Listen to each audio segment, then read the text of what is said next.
Bismillahirrahmanirrahim. Alhamdulillahilladzi arsala rasulahu bil huda wa dinil haq liyudhhirahu 'ala dini kullihi wa kafa billahi syahida.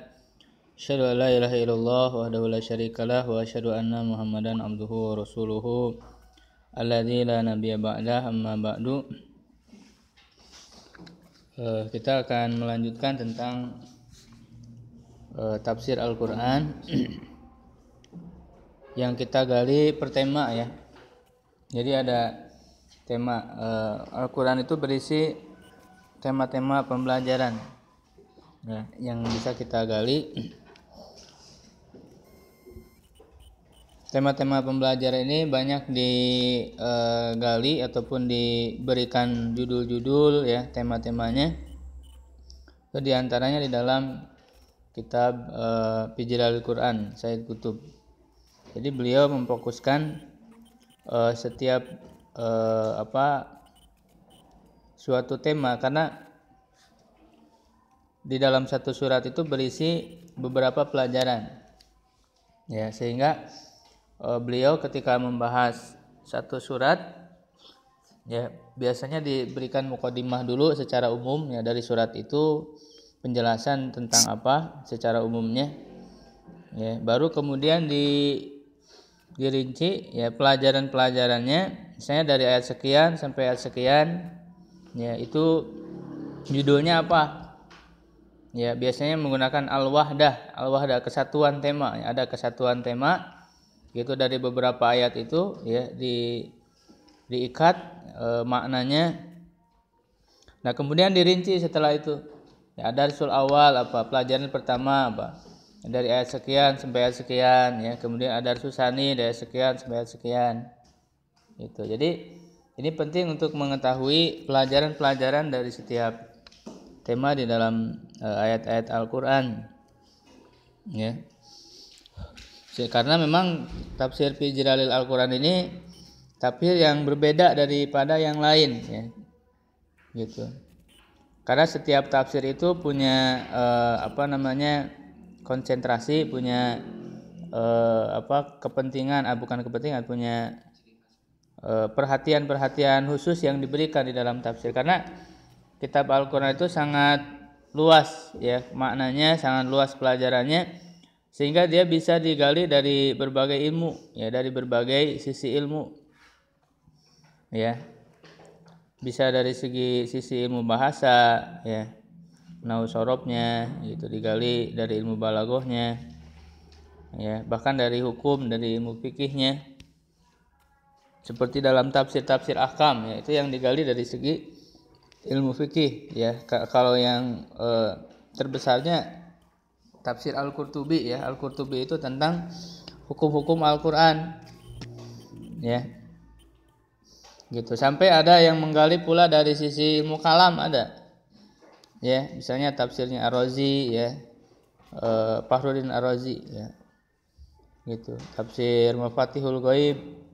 Jadi itu banyak menggali tafsirnya dari sisi ilmu kalam ya gitu. Nah kalau Sayyid Qutb ini dia tidak membahas apa yang sudah dibahas di banyak tafsir ya, dari mulai periwayatan, dari mulai penggalian sisi kebahasaannya ya, beliau tidak membahas banyak itu.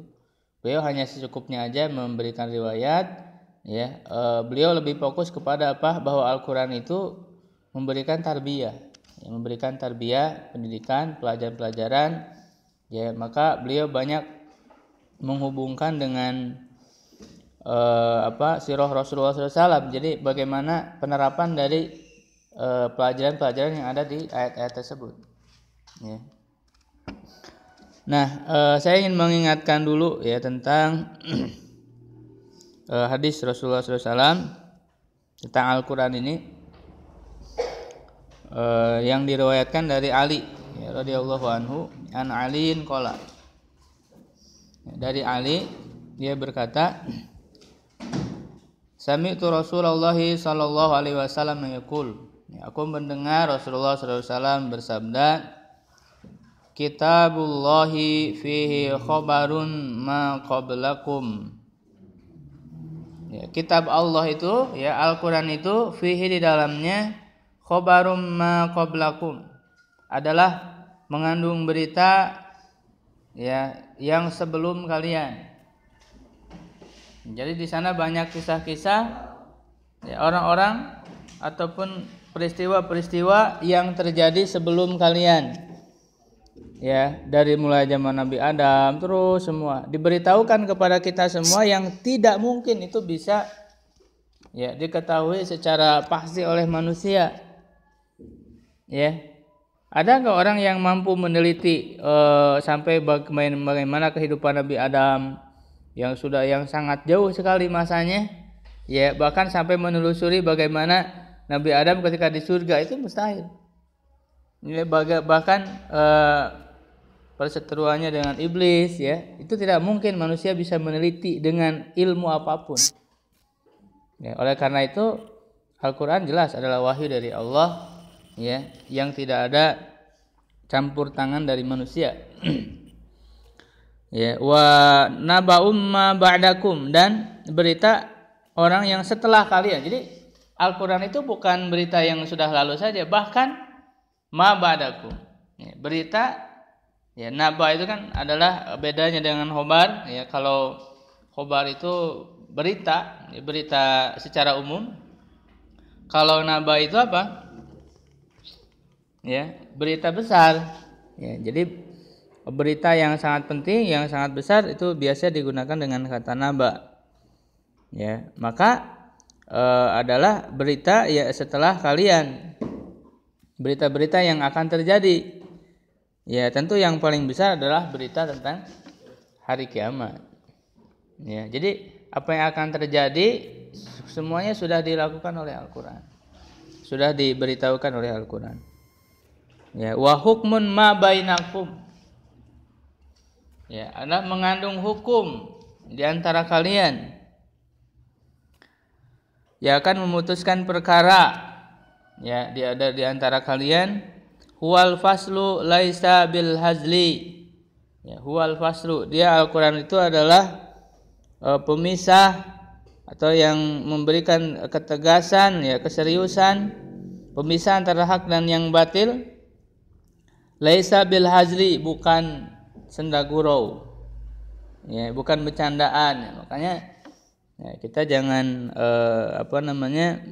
bercanda dengan Al-Qur'an. Ya, Al-Qur'an itu bukan bercandaan, laisa bil hazal. Huwallazi la tazigu bihil ahwa. Ya, dialah ya dengan Al-Qur'an itu ya hawa nafsu manusia kalau diarahkan dengan Al-Qur'an itu la tazigu, tidak akan melenceng. Ya, jadi kalau orang berpegang teguh kepada Al-Qur'an, maka hawa nafsunya tidak akan mengendalikan dirinya, tetapi justru hawa nafsunya itu dikendalikan oleh Al-Qur'an, oleh petunjuk dari Allah. Misalnya, wala yasba'u minhul ulama, dan tidak kenyang. Nah ini, ya, tidak kenyang dengan Al-Qur'an itu para ulama. Para ulama menggali Al-Qur'an itu tidak akan pernah kenyang. Ya, sehingga ilmu tafsir itu adalah ilmu yang paling luas dibanding semua ilmu. Ya, ilmu tafsir itu adalah ilmu yang paling luas. Ya, karena kandungan Al-Qur'annya sendiri sebagaimana dalam hadis ini tidak akan pernah kenyang para ulama untuk mengkajinya. Ya, jadi penafsiran Quran itu tidak terbatas kepada orang-orang salaf dulu saja. Ya, penafsiran Al-Qur'an itu tidak terbatas kepada penafsirannya sahabat saja. Ya, di setiap waktu, di setiap zaman, kalau orang untuk memiliki ilmu-ilmu yang cukup untuk menggali Al-Qur'an, maka dia akan menemukan mutiara-mutiara baru dari Al-Qur'an. Ya, yang belum ditemukan dari sebelumnya. Ya. Gitu. Inilah kekayaan Quran, wa makana atau rabbika mahdzurun. Ya, pemberian Allah, pemberian ilmu yang dari Allah Subhanahu wa taala itu tidak terbatas. Ya, artinya bisa jadi kita bisa menggali kandungan Al-Qur'an yang belum tergali oleh orang-orang yang terdahulu. Ya, cuman kita tidak akan bisa menggali penggalian yang baru kalau kita tidak mempelajari dulu yang lama, yang klasik. Jadi ilmu itu adalah sambung menyambung. Ya, tidak mungkin tiba-tiba kita bisa menemukan yang baru tapi kita tidak menggali ilmu yang sudah ditemukan atau dibuat dari para pendahulu kita. Ya kan? Gitu. Maka kita pelajari dulu dari klasik terus gitu ya. Gitu. Jadi itulah keluasan Al-Qur'an. Bagaimana Al-Qur'an itu sampai para ulama tidak akan pernah kenyang. Ya. Gitu. Banyak ayat-ayat yang belum digali di zaman sahabat, belum ditemukan di zaman bahkan tidak semua mereka bisa menggali semua makna Quran. Ya, zaman sahabat sekalipun. Ya, gitu. Karena memberikan kesempatan kepada masa yang berikutnya. Ya, seperti misalnya Umar bin Khattab ya tidak mengetahui makna kata abba. Ya, faqihata wa abba. Ya, sampai Umar berkata, "Ya Allah, aku tahu makna faqihah, buah-buahan, dan aku tidak tahu makna abba itu apa." Ya, ketika Umar bin Khattab berusaha ingin mengetahuinya, ya dia mengatakan, "Demi Allah ini adalah takalub, ya, ini adalah membebani diri sendiri yang tidak mampu gitu ya." Bahkan ketika itu justru kata abba itu diketahui oleh oleh orang Arab Baduy, orang Arab gunung. Ya, kata abba itu. Ya, jadi kata abba itu kami katanya yang tahu abba itu, ya, kata orang Arab gunung itu bahwa kalau hujan itu ada padang tanah itu ya menjadi terkumpul air di situ di suatu tempat ya menjadi suatu lubang. Ya, lalu setelah itu tumbuhlah rerumputan. Jadi yang dimaksud dengan abba itu adalah rerumputan itu. Ya, gitu. Jadi seperti itu. Ya, Al-Qur'an itu bisa digali. Nah, maka sampai sekarang yang namanya ilmu tafsir belum selesai. Terus bisa digali kandungan-kandungannya. Ya, termasuk di zaman sekarang ketika sudah ada penelitian ilmiah, ya, teknologi, ya. Seperti bagaimana menggali kemujizatan ilmiah dalam Al-Qur'an yang sebelumnya belum tergali, sekarang bisa tergali. Ayat-ayat Quran yang dulu belum diketahui bagaimana kemujizatannya di alam semesta ini, ya sekarang sudah banyak digali ya oleh para ilmuwan, ya bahkan sudah sekitar ribuan ayat Quran yang sudah digali kemujizatan ilmiahnya. Ya, banyak ditulis ya, misalnya Abdul Daim Al-Kahil ya, beliau punya website kahil7.com. Nah, kalau antum melihat misalnya beliau sangat konsen dalam menggali kemujizatan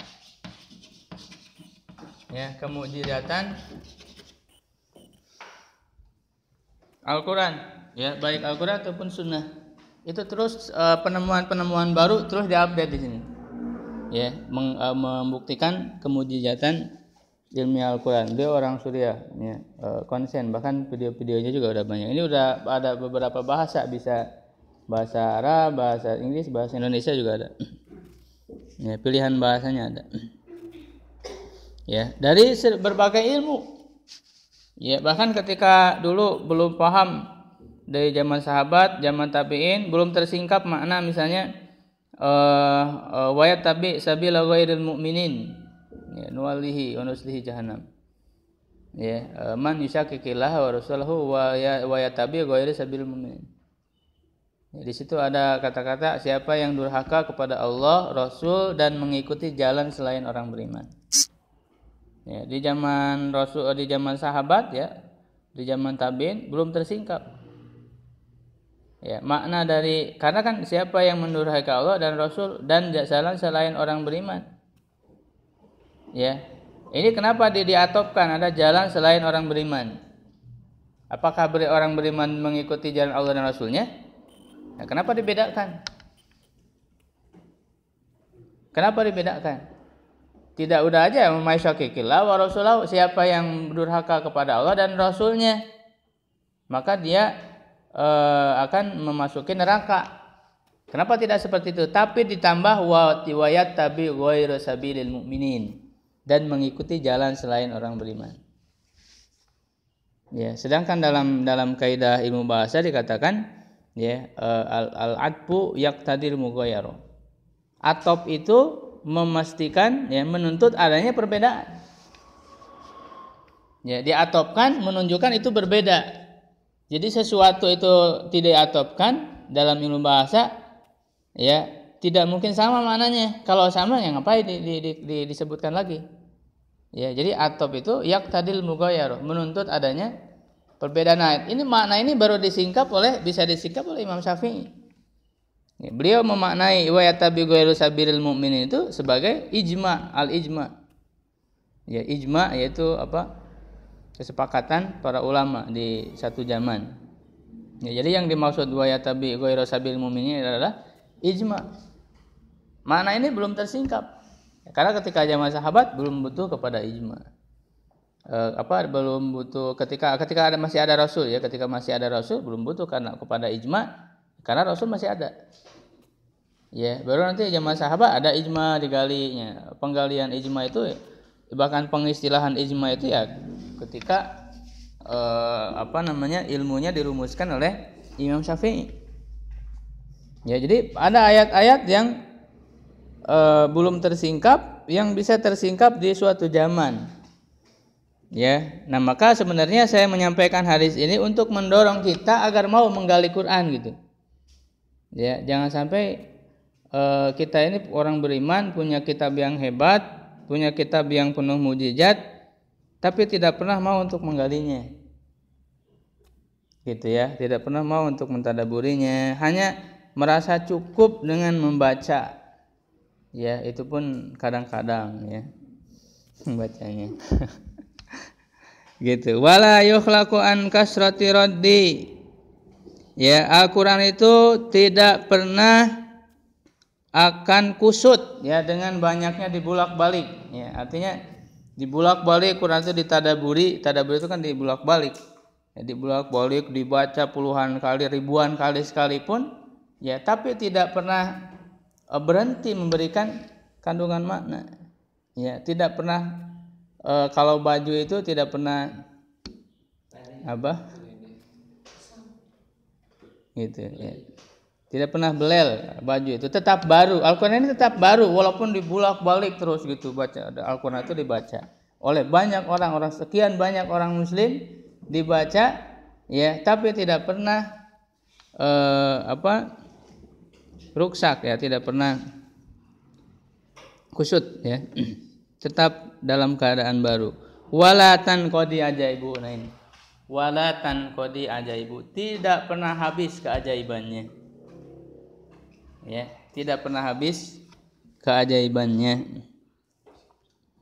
Jadi kemujizatan, makanya Allah menurunkan mujizat terbesar kepada Rasulullah, dan umat Rasulullah itu bukan hanya pada zaman beliau saja, tapi semua orang sampai akhir zaman itu ada termasuk bagian dari umat Rasul, karena inna arsalnaka kafatan linnas, ya kami mengutusmu adalah menyeluruh untuk semua manusia, artinya bukan zaman Rasul aja. Ya, gitu. Walaupun Rasulnya sudah tidak ada, mukjizatnya tetap ada sampai hari kiamat, yaitu Al-Quran. Jadi mukjizat tetap ada. Maka dia sebagai menjadi hujjah. Kalau zaman dulu kan nabi-nabi mereka mukjizatnya ya hanya ketika untuk kaumnya aja. Nabi-nabi itu diutus untuk kaumnya saja. Sekarang Nabi Musa hanya diutus untuk kaumnya saja ketika itu, Bani Israil. Maka sekarang sudah tidak berlaku. Ya kan? Gitu, dan kemujizatannya emang untuk pada saat itu. Nah, ini bedanya Rasulullah dan dengan Al-Qur'an yang diturunkannya. Wa huwa alladzi man tarakahu min jabarin qasamahullah. Siapa yang meninggalkan Quran karena merasa sombong, maka Allah akan membinasakannya. Banyak sekarang orang yang membelakangi Al-Quran, ya, terutama para orang-orang ahli akademisi gitu ya, ahli ilmu sekarang ya, banyak membelakangkan Quran, ya, mereka lebih mendahulukan ilmu-ilmu yang berasal dari akal mereka. Ya, Qur'annya dibelakangkan. Gitu ya. Padahal kita harus menjadikan Al-Qur'an ini sebagai komando kita, ya, sebagai petunjuk yang ada depan kita. Ya, adapun ilmu-ilmu yang lain harus mengikuti kepada Qur'an. Ya, makanya jangan ragu, jangan takut, ya, jangan untuk memulai semua pelajaran itu dari Quran dulu. Ya, walaupun Quran itu bukan kitab ilmu pengetahuan, tetapi dia adalah sumber dari ilmu pengetahuan. Dia adalah menjelaskan segala sesuatu, kan? Ya, tibyanan likulli syai'in, menjelaskan dari segala sesuatu Al-Quran itu. Ya, ada bimbingan ayatnya, ada petunjuk ayatnya, ada isyarat-isyarat ayatnya terhadap setiap ilmu. Ya, makanya kayak Imam Suyuti misalnya di kitab Al-Itqan fi Ulumul Quran itu ada bab ilmu-ilmu yang diistinbat dari Al-Quran. Ya, misalnya ilmu itu tentang geometri, ya, itu dipahami dari ayat salah si Boyun atau ayat di surat Al-Mursalat fa'antalaku ya ila zillin di salasi syu'ab, ada salasi syu'ab itu persegi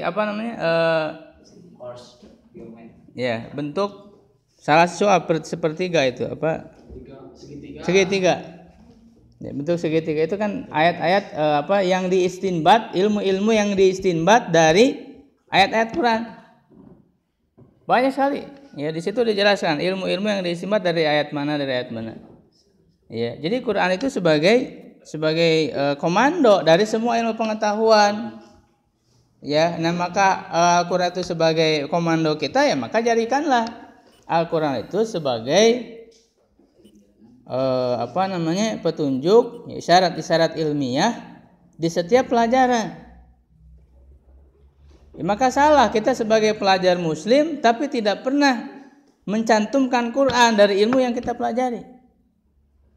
Itu tidak mau menggali. Makanya nanti dalam pendidikan Islam itu misalnya mau jadi ahli komputer, ya digali dulu ayat-ayat tentang teknologi misalnya. Diketahui tafsirnya supaya dia menjadikan ilmu yang dia pelajari itu untuk mengamalkan petunjuk dari Quran, supaya tidak keluar dari petunjuknya. Ya, bahkan kan ada ulama yang mempelajari dari Al-Quran, dia memahami dari Quran, ya sampai dia bisa mengkritik bentuk pesawat yang ada sekarang. Ya, kata dia dengan dia mengkaji dan mentadaburi Quran itu, ya katanya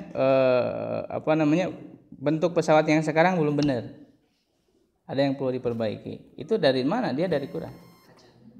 Ya, bahkan Dr. Jamil Al-Qudsi, ya orang Suriah, dari Quran saja, dari Quran dia bisa menemukan ilmu baru dalam kedokteran. Ya, namanya Al-Ghidhaul Mizan, ya, nutrisi keseimbangan. Ya, jadi komando ilmu Al-Quran itu. Maka inilah pentingnya kita belajar ilmu tafsir, menggali ayat-ayat demi ayat. Nah, nanti orang misalnya mau menjurus ke mana, lebih mendalami ilmu apa, dari Quran dulu komandonya. Jangan lepas dari situ. Ya, jangan lepas dari situ. Gitu. Ya, baru nanti dikembangkan ilmu-ilmu itu. Ya, wa man ibtaghal huda fi ghairihi adallahullah. Siapa yang mencari petunjuk kepada selain Al-Quran, maka Allah menyesatkannya. Sekarang orang kan banyak nyari petunjuk, nyari motivasi, nyari ini itu kepada buku-buku yang dibuat oleh manusia. Ada buku motivasi, ya, ada macam-macam. Mereka menawarkan petunjuk-petunjuk hidup, gitu kan? Petunjuk hidup. Kata Rasul jelas. Siapa yang mencari petunjuk kepada selain Al-Quran, Allah akan menyesatkannya. Misalnya dari Barat itu banyak, mereka menyediakan buku-buku motivasi, banyak, ya kan? Macam-macam. Misalnya apa? Buku motivasi yang terkenal. 7 ways. 7 jalan. Yang 7 apa itu? Macam-macam kan mereka itu. memberikan motivasi. Tapi Al-Quran tidak pernah dia gali menjadi petunjuk pertama untuk sebagai petunjuk hidupnya. Ya, gitu. Nah ini maka Allah akan menyesatkan bagi orang-orang yang tidak menggali petunjuk dari Al-Quran. Ya. Padahal Quran itu kitab motivasi, kitab petunjuk, ya, kitab inspirasi. Wa huwa hablullahil matin. Ini semuanya hadis ini menjelaskan tentang Quran dari awal sampai akhir. Dia adalah tali Allah yang kuat. Ya. Gitu. Wa'tasimu bihablillahi jami'an. Nah, tafsir hablillah itu ini hadis ini. Bahwa Al-Quran itu adalah hablullahil matin, tali Allah yang kuat. Orang bisa berpegang ya kepada Allah ya dengan Al-Quran. Wa huwa dzikrul hakim. Dia adalah peringatan yang hakim, yang banyak memuat hikmah di dalamnya. Ya, wa huwa siratul mustaqim. Dia adalah jalan yang lurus. Ya, huwallazi man 'amila bihi ujira. Ya, dialah yang beramal dengan Quran, dia diberi pahala. Ya. Kalau kita beramal suatu amalan tapi bukan karena mengikuti petunjuk Quran, ya itu kan beda dengan orang melakukan amalan karena dia mengikuti petunjuk Quran. Beda, Allah akan memberikan balasan yang besar. Ya. Gitu, misalnya kita baca satu buku ya motivasi dari orang kafir, misalnya dari barat, lalu kita ikuti petunjuknya. Ya, dengan kita membaca Quran, ya, membaca tafsirnya, mentadaburinya, lalu mengikuti petunjuknya. Ya, amal itu sama tidak? Beda. Orang mengikuti petunjuk dari orang kafir walaupun misalnya petunjuknya benar. Gitu ya. Tidak salah. Tapi dengan orang yang mempelajari Quran lalu mengikuti petunjuk Quran, berbeda tentu pahalanya. Di sini dijelaskan bahwa orang yang mengamalkan dengan Quran, artinya dia menggalinya dari Quran, lalu dia ikuti, tentu ini akan mendapatkan pahala yang besar. Ya. Gitu. Wa man hakama bihi adala. Siapa yang berhukum dengan Quran maka dia adil. Berarti mafhum mukhalafahnya orang yang berhukum dengan selain Quran dia tidak akan adil, jelas. Ini mafhum mukhalafahnya. Ya kan? Man hakama bihi adalah berarti orang yang tidak berhukum kepada Quran. Nah, berarti kita harus yakin tidak ada keadilan selain ya orang berhukum kepada Quran. Ya, makanya tidak ada istilah lebih baik orang muslim yang zalim atau orang kafir yang adil. Nah, itu salah. Ya, tidak mungkin orang kafir bisa adil karena mereka tidak berhukum kepada Al-Quran. Itu harus menjadi keyakinan kita, jangan tergoyahkan oleh pemahaman liberal. Gitu ya. Pemahaman liberal itu kan intinya menyamakan antara Islam dengan agama lain. Disamakan posisinya. Nah, kita harus bangga dengan keislaman kita, harus punya keyakinan seperti itu, dan kita punya keyakinan seperti itu hujahnya jelas. Hujah-hujahnya, burhan-burhannya ya jelas. Ya kan? Ketika orang liberal mengatakan begitu, ya udah kita katakan fa'tu burhanakum. Berikan burhan kalian.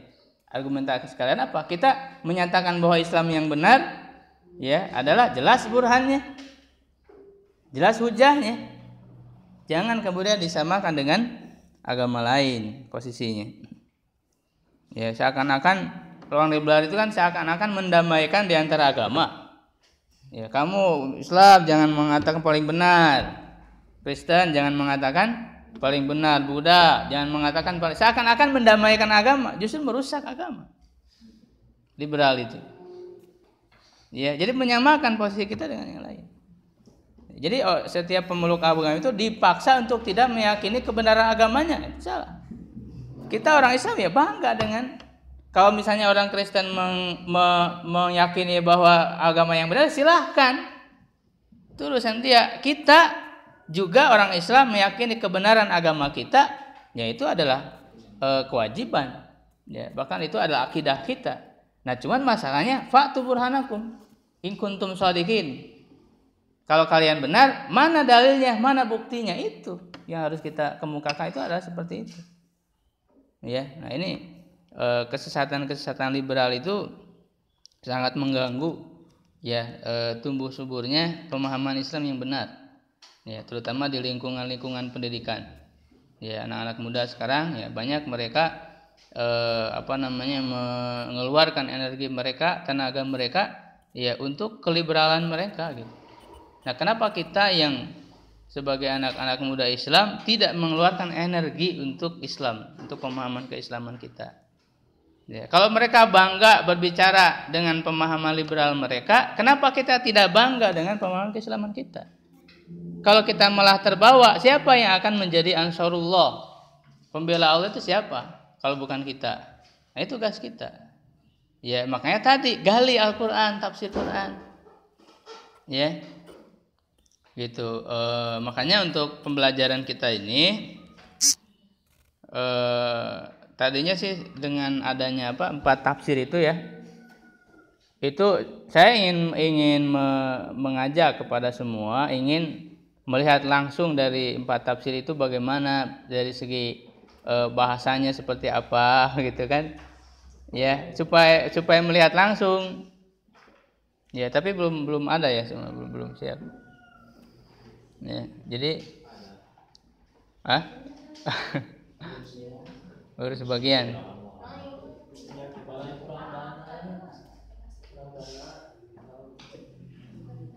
Ya. Memang untuk pemahaman awal ya itu soal tafsir sudah ini kalau untuk pemahaman awal, tapi kita juga harus lebih menggali lagi ya bagaimana misalnya keluasan ya pemahaman dari segi penggalian riwayat ya misalnya dalam tafsir Ibnu Katsir ya, kemudian dari segi pengkajian secara kebahasaan ya, kemujizatan secara kebahasaan ya banyak diperankan oleh Ibnu Asyur ya, padahal beliau adalah ulama kontemporer bukan ulama klasik. Ibnu Asyur itu orang Tunisia ya, seperti itu. Tapi kalau misalnya mau yang intinya aja, seperti tafsirnya aja nggak apa-apa. Nanti perluasannya bisa dijelaskan oleh anak, dijelaskan dari mengambil, karena nanti penjelasannya tidak akan jauh lebih mendalami itu kitab-kitab yang tadi ya, yang bisa kita gali ya. Kalau bagusnya sih punya ya kitabnya itu seperti tafsir gitu. Ya, kalau enggak ya paling setiap materi, setiap tema diprintkan seperti itu ya, fotokopi. Wa man da'a ilaihi hudiya ila siratal mustaqim. Siapa yang berdakwah, nah ini, siapa yang berdakwah kepada Quran, dia akan diberikan petunjuk kepada jalan yang lurus.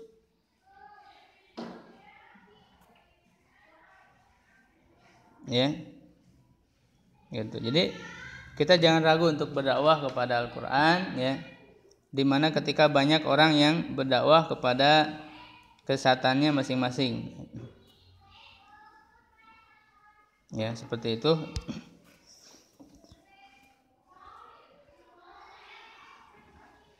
Jadi memang harus mau ya dengan motivasi ayat hadis ini, bagaimana kita punya semangat untuk menggali ya Al-Qur'an yang sangat luas ini gitu ya. Begitu rugi kalau kita tidak menggunakan ya kemampuan kita sekarang, kesempatan kita sekarang untuk menggali ya ayat-ayat Quran ya, seperti itu. Paling nanti kita siapkan dari sobat tafsir ini. Kemarin kita sudah selesai kan untuk surat Al-Alaq, dari sobat tafsirnya sudah selesai kan? Tafsir yang lainnya kan, tinggal tafsir yang lain. Nah, bagaimana? Mau diteruskan ke tafsir yang lain atau mau ke tema yang baru? Mau dicoba dulu dari ke tafsir. Karena kalau kita mau menggali dari tafsir yang lain itu, dari Ibnu Katsir, ya kita akan baca, akan terus mengikuti kitab itu sampai selesai.